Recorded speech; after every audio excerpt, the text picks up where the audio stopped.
This is how it happened. This is how the Batman died.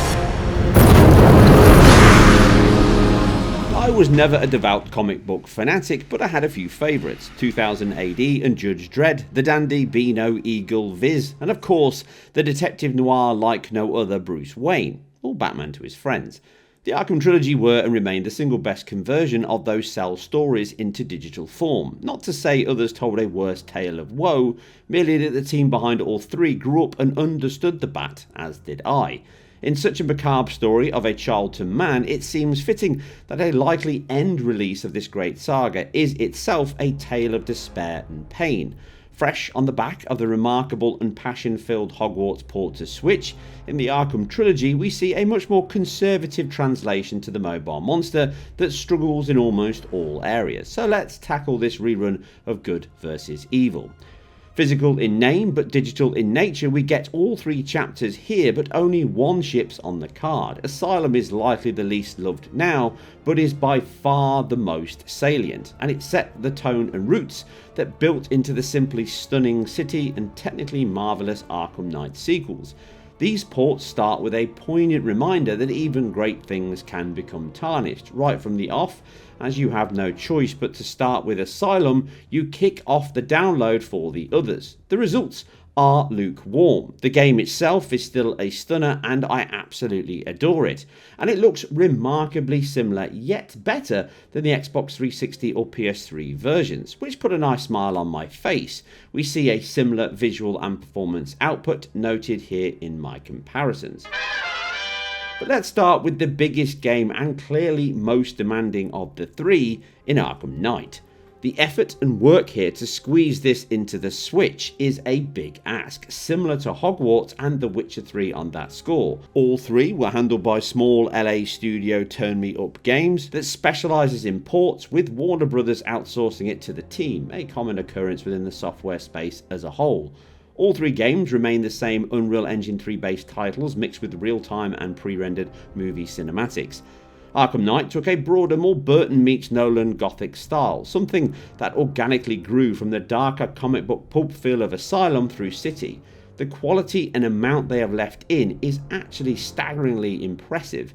The same seamless blend of action into real-time cinematics, vast Gotham City, active AI, combat, flight and Batmobile are all fitted within. On the 720p handheld screen, it delivers a convincing job of looking close to the PS4 and Xbox One versions. Resolution in docked mode is an impressive 1440 by 810, meaning we are not seeing a vast difference from the 1600 by 1080p of the Xbox One version. Handheld mode has to make cuts on this to a counted 960 by 540, and no dynamic resolution scaling appears to be in use, which matches the console and PC originals these are all based on.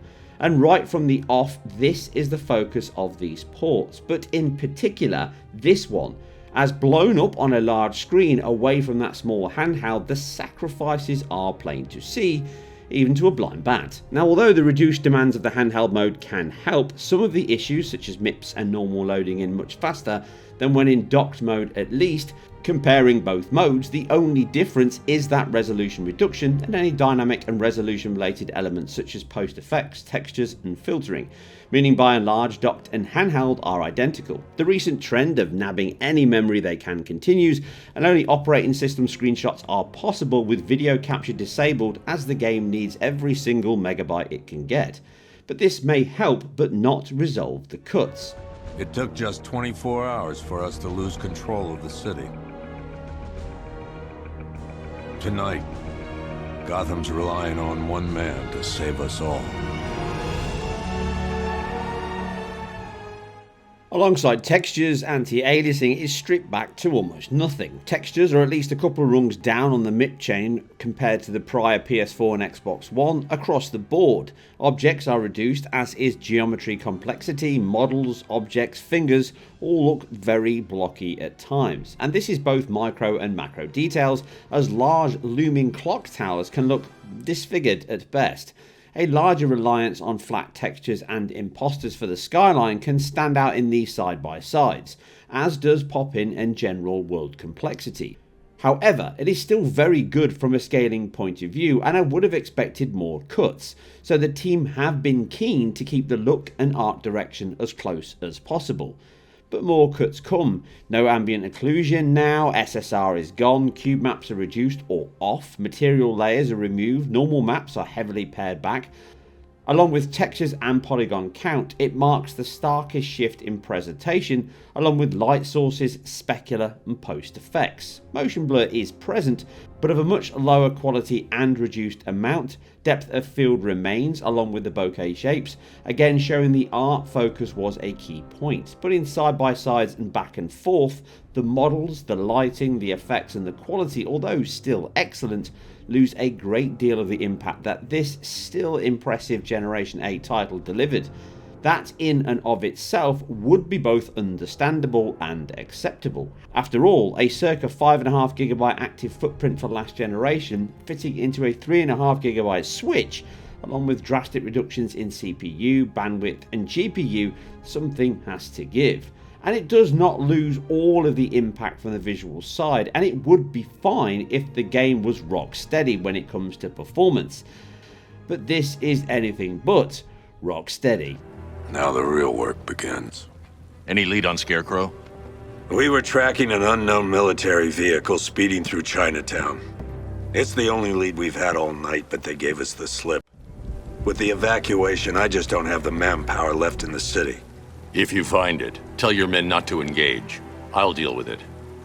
Do you really think Scarecrow's crazy enough to detonate a chemical weapon in Gotham? I won't let that happen, Jim. In case you need to reach me, it's going to be a long night.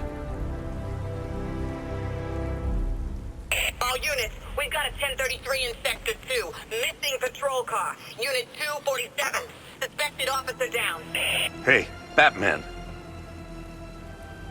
Every damn time. And so far so gothic, you may say, and in reality the visual and quantitative sacrifices to the title would have me singing this as one of the most impressive ports I have played on the Switch. That is until you do what all games need to exist for. Play it. And at that point, all of it falls out of the window. Good feelings gone. Call off your men, Jim. Golf Oscar 5-6, this is Commissioner Gordon.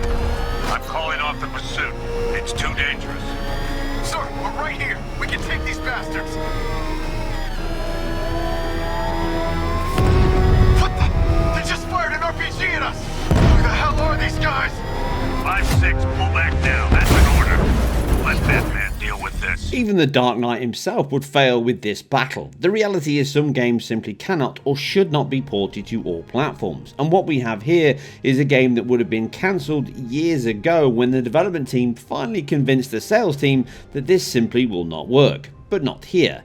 Even back at launch when I covered the game, which remains a work of genius from all involved, it had performance issues on the then new PS4 and Xbox One, and even more so PC. Memory juggling, CPU demands, extensive physics on collisions, procedural destruction, cloth, combat streaming, and even traversal. We can see frame times here into the 100 milliseconds plus and single digit frame rates during the extensive fast-paced Batmobile segments. It is unplayable at times, as you can see here with the game stuttering causing physics issues to judder Batman as he glides over the city or the Batmobile whilst in combat. Making turns and even aiming can become a random game of chance, more luck than judgment as you overcompensate for the inconsistent performance that causes the game to stutter, jump, pause and skip all over the place. Gliding across the city can also see popping and streaming, which again causes wild spikes, and then likely GPU and CPU limited battles with at least more consistent 33 and 50 millisecond frame time cadence. Itself pretty bad, but compared to these bigger sections, it feels a welcome relief. It can still hold a decent 30 FPS readout in slow moving sections, some interior battles and those real time cutscenes, which is a welcome boost, but it is severely CPU limited most often and definitely memory limited, both in allocation and bandwidth. But the most important aspect of a game is the gameplay, and here this enhanced Unreal Engine 3 title needs more of everything to work, and the Switch simply does not have the capacity to run all of these things at a playable rate. The amount of CPU and memory work under the hood in this game was incredible at the time and could cause issues on last-gen consoles and even decent PCs. And even the later, significantly improved and patched PC version could be a demanding game on GPUs of the time, such as the old 7870, GTX 970 and my 750 Ti, offering a sub 60 and even 30 FPS performance rate. That said, they are all, including the Xbox One, markedly better than the Switch can muster here, and from that perspective, the results are not within a level I can deem playable and certainly acceptable. Target's approaching the Bank of Gotham. That takes care of the vehicle. I need to interrogate the driver and find out what he knows. As this is the biggest and certainly most demanding of the 3 Arkham titles, I wanted to get a video out ASAP over the launch weekend. And as you can see, the game is still and will remain a stunning bookend to both the Arkham Trilogy and hopefully the Switch itself. But although I am impressed with the work and results from the team here on such limited hardware, none of the issues directly should be levelled at them. But the reality is this title should have been pulled from the pack and instead sold for half the price with just Asylum and City, which have their own issues I'll cover in my next video, as Knight is simply not acceptable as a release from a pure gameplay and enjoyment perspective. Warner Brothers have again pushed the game out knowing that it would create a backlash in the gaming space for the sake of sales, and it shows they did not learn from the PC issues back in 2015. It also sullies what was generally a great launch in Hogwarts, all things considered, but this title feels more like the equally horrendous Mortal Kombat 1, although that did look far worse than this. I'm sorry that this is how the Bat dies on Switch, but the only potential saving grace is that if the Switch 2 is backwards compatible come next year, we may yet see the Dark Knight rise once again. But in the here and now, this is the true Joker of this pack. Need to take my temperature? I'd be happy to drop my pants. And that's it for another fast and deep dive into technology. Remember, I am self-funded and completely independent. It really helps me, if you like what I do here or anything else, to like and subscribe, to share this video, put a comment down below, and if you can, support my Patreon, where you'll get early access and exclusive access to content that I put up. And also, you can ask me questions on my monthly database video. Anyway, that's it. I'm out, but watch me very soon over on IGN, or more to come on my channel over the Christmas break. I'll catch you on the next one. I swear that's all I know! If you're lying, I'll break the other one. The other one? Ah!